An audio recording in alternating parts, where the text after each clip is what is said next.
inspiring you throughout the year. And please, I want you to express your gratitude to the ladies, Tara and Ayati. Guys, you're doing a wonderful job. But help me thank them for creating such a platform, which I hope is inspiring you. And today I want to continue with our theme. Essentially, we're going to focus much on personal development, which is essentially part of my call as well. But today I want to talk on a topic which I hope is going to appeal to you and appeal to quite a number of people who have gone through this.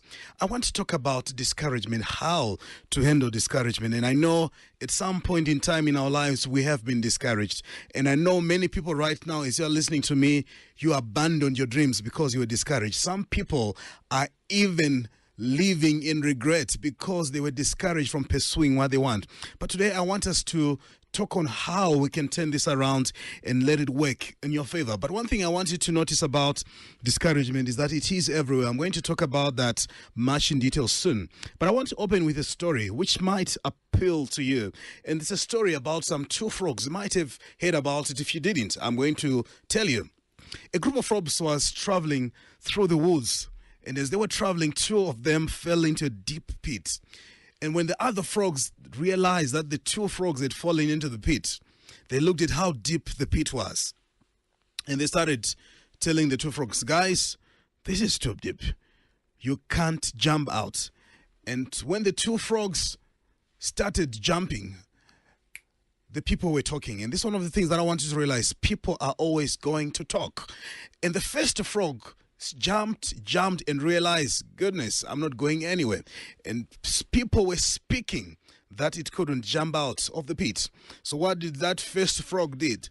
It decided to stop jumping. It decided to stop trying, and eventually it died. But the interesting part is the other frog. Regardless of the fact that people were speaking, the second frog continued jumping. It was jumping higher. And eventually it managed to jump out of the pit.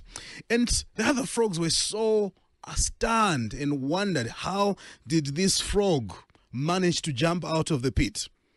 And they actually realized the frog was deaf. And whenever the people were opening their mouths saying whatever they were saying, it appeared as if they were actually cheering the frog. But this is the interesting part. This frog was not able to hear the negative words. This frog was switched off completely from the negative communication. This frog was not able to hear whatever that was being said by the people who were discouraging. And because it was deaf to discouragement, it managed to focus and jump out.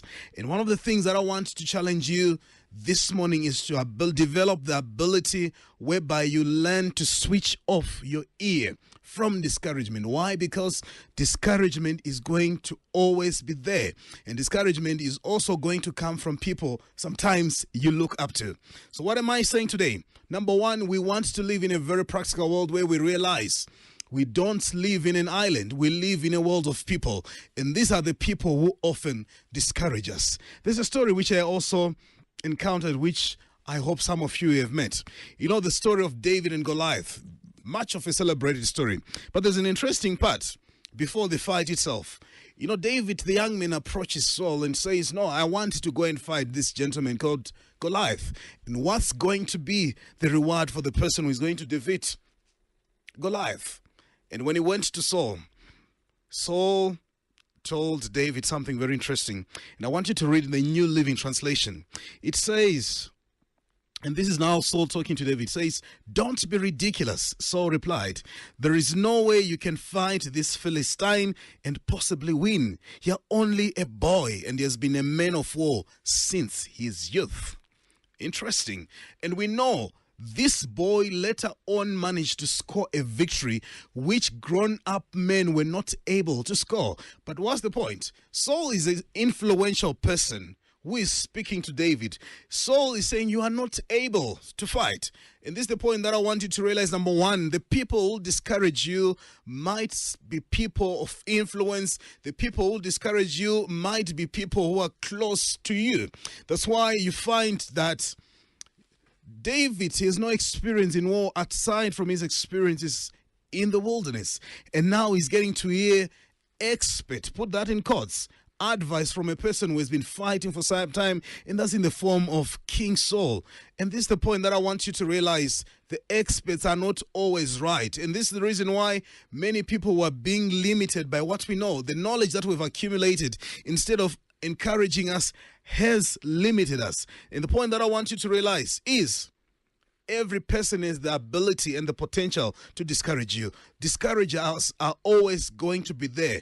And discouragers might actually be your neighbors. Discouragers might be the people who you share the bed with. Discouragers might be the people who you even share the lunch with. And this is the point which I also want you to remember. When you find close people discouraging you, that shouldn't shock you. Why? Because where there are people, discouragement is also inevitable. And the mere fact that you live with a person does not mean you're also going to share the same dream with them. The mere fact that you send them with a person does not mean you also share a dream with them. The mere fact that you share transport with a person daily does not mean that you share a dream with them. And 90% of the people who discourage us, they don't know our dream. And because they don't know our dream, because they don't understand our dream, the only thing that they can do is to discourage us. You open up yourself to an idea you want to share with people. What do they tell you? They're always prepared to tell you it doesn't work.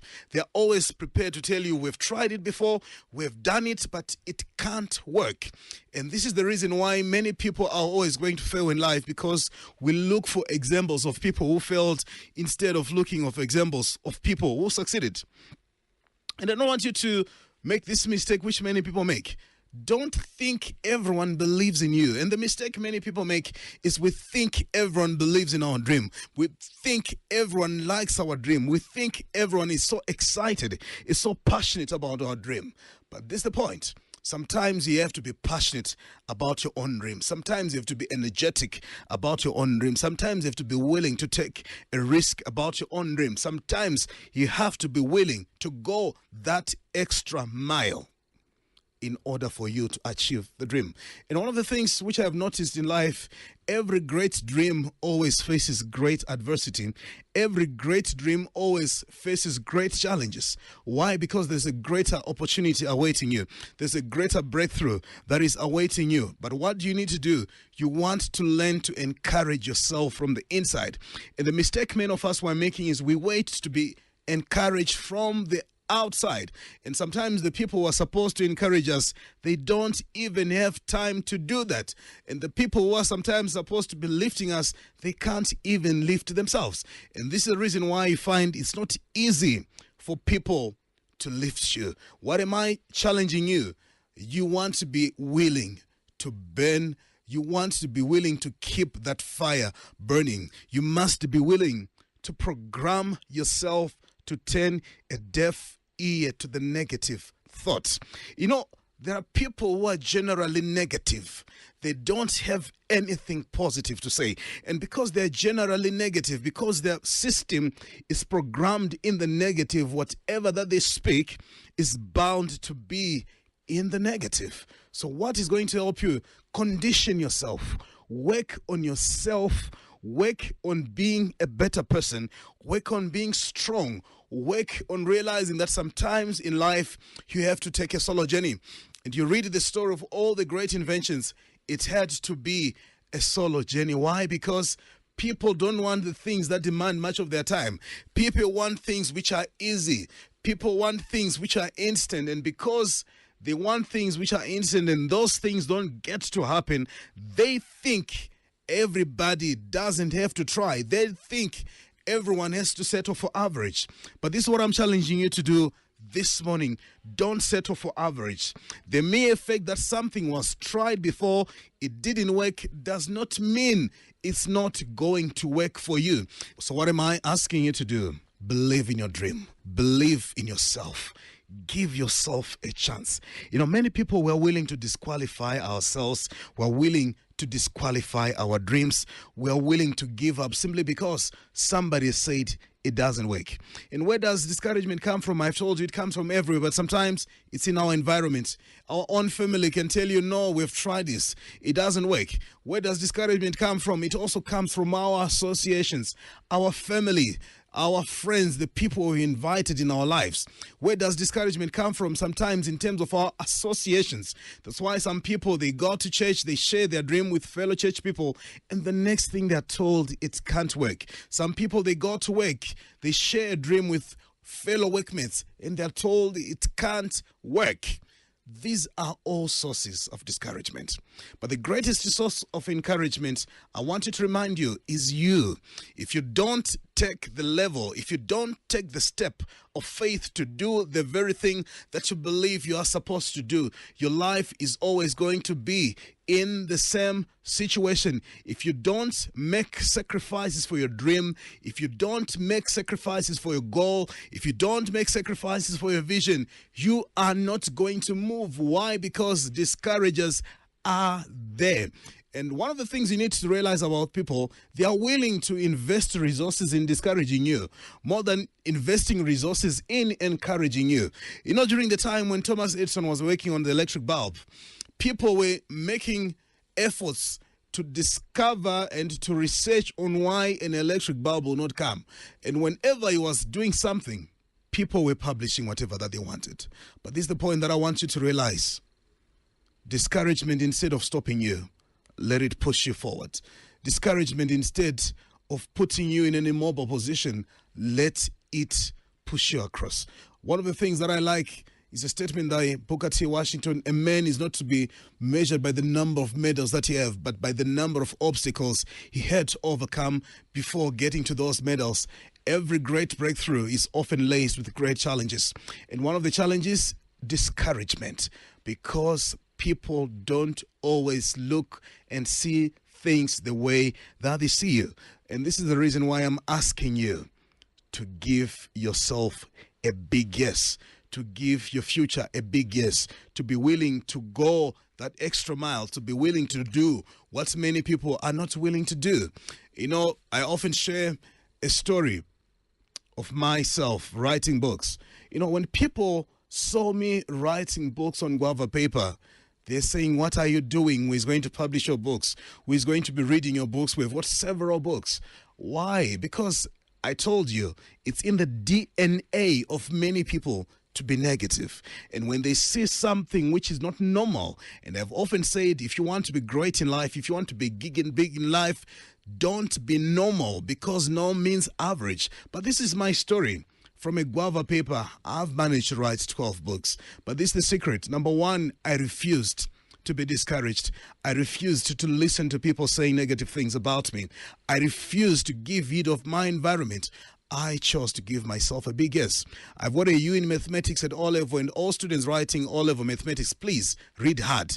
And I've got a C in English at O-level. I've got a C in English at A-level. I've got a C in English communication skills, university. That was a reason enough for me to be discouraged. But this is the choice that I made. I chose to look at my U. I chose to look at my C. And I told myself I can be a great communicator. I chose to look at my C. I said I can be a great writer of our time. I chose to make myself useful. And instead of feeding my fears, I decided to feed my faith. And what's going to affect you in life is not what people are going to say about you. What's going to affect you in life is what you tell yourself continuously. If you're going to tell yourself you can't make it, if you're going to tell yourself you're average, if you're going to tell yourself I'm struggling, if you're going to tell yourself I'm not moving, if you're going to tell yourself I'm doomed, if you're going to tell yourself I'm hopeless, you are going to be stuck. But this is the point. If you're built from the inside and your system doesn't recognize discouragement, you are safe. That's why I always tell people, you want to saturate yourself with what you want to see. And the moment other people introduce and start introducing what you don't want to see, that becomes foreign. Your system will reject it automatically. And when your system rejects it automatically, you don't make room for negativity. So what am I saying? Your chance to shine is now. Your chance to move is in the face of your detractors. Your chance to move is in the face of discouragement. Why people are saying no? Generally, no is the easiest word to say. Yes is 3 letters. No is just 2. Why? Because it's the basic. But what I'm asking you to do something which your neighbor is not doing. And what is your neighbor not doing? Going the extra mile. In this environment, in this economy, don't be discouraged by the economy. Sharp people, great people are molded in moments of crisis. Great people are people who refuse to be victims of circumstances. Great people are people who find reasons why they can move and reasons not why they can't move. So don't invest in being immobile. Don't invest in your disadvantages. Invest in your advantages. And what am I challenging you to do? Encourage yourself. Push yourself. Find a reason why you can move. Find a reason why you can go a step further. Find a reason why you have to do this. Something must motivate you. Last week I was talking about finding your purpose. That very thing that pushes you out of bed each and every day. And what is it that must supposed to push you out of it? That's your passion. That's your purpose. And every passion, every purpose is also going to meet adversity. And when you face the adversity, I want you to realize, number one, you are more than a conqueror. Number two, what affects you is not the external, it's the internal. How you speak to yourself. I'm challenging you as I'm living today. Encourage yourself. There is a winner in you. If you don't unleash the winner in you, people are always going to see the failure. But failure is not your permanent address. There is something bigger, there's something better about you. And I believe you can bring out the best in you. Thank you so much for making time to listen to this program. I hope next week I'm going to be live. But I'm so excited that we're being able to share these ideas and these thoughts. And those who want to connect with me, make it a point to log on to Facebook. Look for my page, Arthur Marara. Alternatively, you can get in touch with me on my mobile. That's +263 772 467 255. +263 772 467 255. Do not kill that dream. Give it a chance. I believe in you.